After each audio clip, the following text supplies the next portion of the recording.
नमस्कार दर्शकों, मैं हूं कमल श्रीमाली और आप देख रहे हैं हमारा विशेष श्रृंखला विशेष कार्यक्रम ज्योतिष के ऊपर, और जिसमें हम इस बार ले रहे हैं विवाह में विलंब के कारण और निवारण। कि किस ग्रह की वजह से, किस भाव की वजह से, ज्योतिष में 9 ग्रह हैं, 12 भाव हैं, 12 राशियां हैं, और किसकी वजह से, कौन सा ऐसा कारण है, कौन सा ऐसा योग है जो विवाह में विलंब करवाता है, वह ग्रह सुख लेने नहीं देता। आप कल्पना करिए ऐसी लड़की की जो ही बड़ी होनी आरंभ हुई, उसके जीवन में उसने स्वप्न देखना आरंभ किया कि मेरा जीवन साथी कैसा होगा। उस सुकोमल विवाह के पुनीत वेला में जो उसको उत्कंठा, और उस उत्कंठा में जब विलंब होता है तब उसको जो सत्रांश झेलने पड़े, जो दंश झेलने पड़े, जो उसे सुनना पड़ा, सिर्फ उसकी कल्पना ही की जा सकती है। और जब सपनों को मंजिल नहीं मिलती और उसी समय भाग्य की सत्ता आकार लेती है। भाग्य अर्थात जन्म कुंडली। जन्म कुंडली आपके जीवन का आईना है। हर व्यक्ति जो पैदा होता है, जो उत्पन्न होता है, जो जन्म लेता है, वह किसी न किसी लग्न में अवश्य जन्म लेता है। और हर व्यक्ति की एक राशि होती है। राशि का अर्थ चंद्रमा से है। वह चंद्रमा जो आपके दिल और दिमाग को नियंत्रित करता है, वो आपके फीलिंग को, आपके अनुभव को, आपके इमोशंस को नियंत्रित करता है। यदि चंद्रमा नहीं हो तो व्यक्ति के ऊपर किसी भी रिश्ते का, किसी भी स्थिति का कोई प्रभाव नहीं पड़ेगा। वह संज्ञा शून्य हो जाएगा। उसके सामने उसके माता पिता की हत्या भी हो जाए तब भी चंद्रमा यदि कुंडली में नहीं है तब वो कोई फर्क नहीं, कोई उसका आकार नहीं है। ऐसी ही स्थिति में कहा जाता है कि चंद्रमा मनुष्य हो जाता, मन का कारक चंद्रमा, और मन के हारे हार है, मन के जीते जीत। मन ही है जो दुख में रोता है, सुख में खुश हो जाता है। मन ही है जो दूसरों की सहायता करता है। मन ही भावुक हो जाता है और मन ही अकेले में रोने को मजबूर कर देता है। उसी मन की बात कर रहे हैं जो मन आपके जीवन साथी की तलाश कर रहा है, जीवन साथी की प्रतीक्षा कर रहा है, और उसमें क्यों विलंब है, आइए देखते हैं। आज देखते हैं वृश्चिक लग्न की कुंडली। वृश्चिक लग्न का अधिपति ग्रह मंगल है। वृश्चिक लग्न वाले व्यक्ति वैसे जल प्रिय होते हैं। लग्न का अधिपति, मैं एक बार फिर आपको बता दूं कि कोई भी जन्म कुंडली में प्रथम भाव अर्थात लग्न जीवन, द्वितीय भाव अर्थात परिवार, पंचम भाव संतान, सप्तम भाव आपके होने वाला जीवन साथी या जिससे आपको सुख की अनुभूति होगी, जो जिंदगी भर आपके साथ में रहेंगे। द्वादश भाव सुख भोगने का कारण, भोग सुख का अधिपति, भोग सुख का कारण, भोग सुख का भाव द्वादश भाव कहा गया है। जो भी भोग सुख आप देखेंगे, चाहे वो जेल यात्रा है तब भी आपके कर्मों का भोग है, इसलिए आप जेल में बैठे रहेंगे। द्वादश भाव जेल यात्रा का भी है, द्वादश भाव मोक्ष का भी है, द्वादश भाव मृत्यु का भी है। लेकिन हम मृत्यु की, मोक्ष की बात नहीं कर रहे हैं।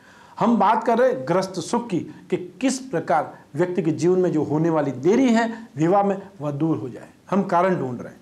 सबसे पहले इस कुंडली में मैं देखता हूं कि लग्न का अधिपति ग्रह मंगल अष्टम स्थान में है। अष्टम भाव मारक भाव कहा गया है। लग्न इसका अष्टम हो जाने का अर्थ ही जीवन में संघर्ष है। अर्थात इस कुंडली वाले व्यक्ति को, यह कुंडली एक व्यक्ति की है, सबसे पहले मैं आपको यह बता दूं कि इस व्यक्ति को जीवन में संघर्ष अवश्य देखना है।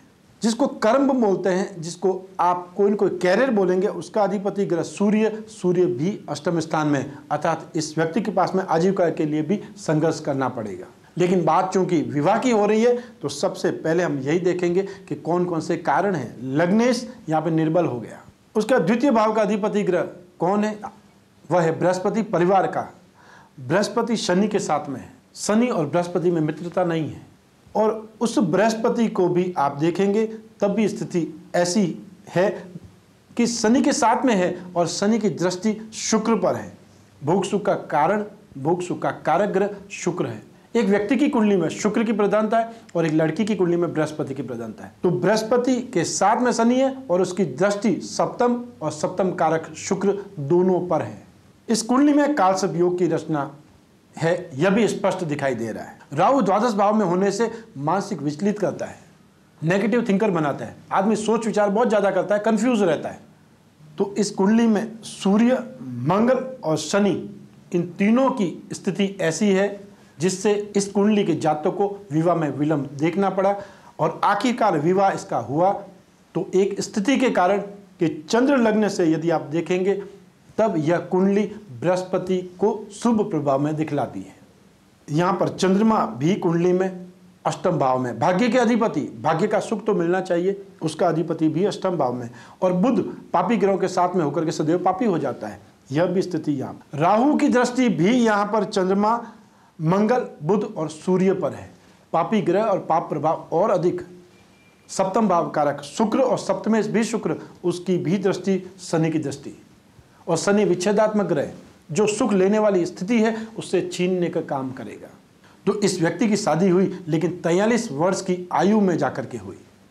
यदि ऐसी स्थिति आपकी कुंडली में हो तो वृश्चिक लग्न के जातकों को क्या करना चाहिए?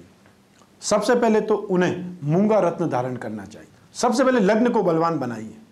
दूसरी बलवान बनाने की स्थिति है वह बृहस्पति है।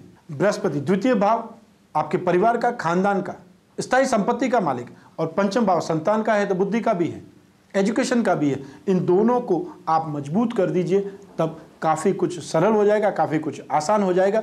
और छोटे छोटे उपाय अगर आप करना चाहते हैं तो शुक्र का उपाय करिए। हर शुक्रवार को सफ़ेद मीठी वस्तु का दान दीजिए। लक्ष्मी की पूजा उपासना करिए। हर शुक्रवार को घर में खीर अवश्य बनाइए।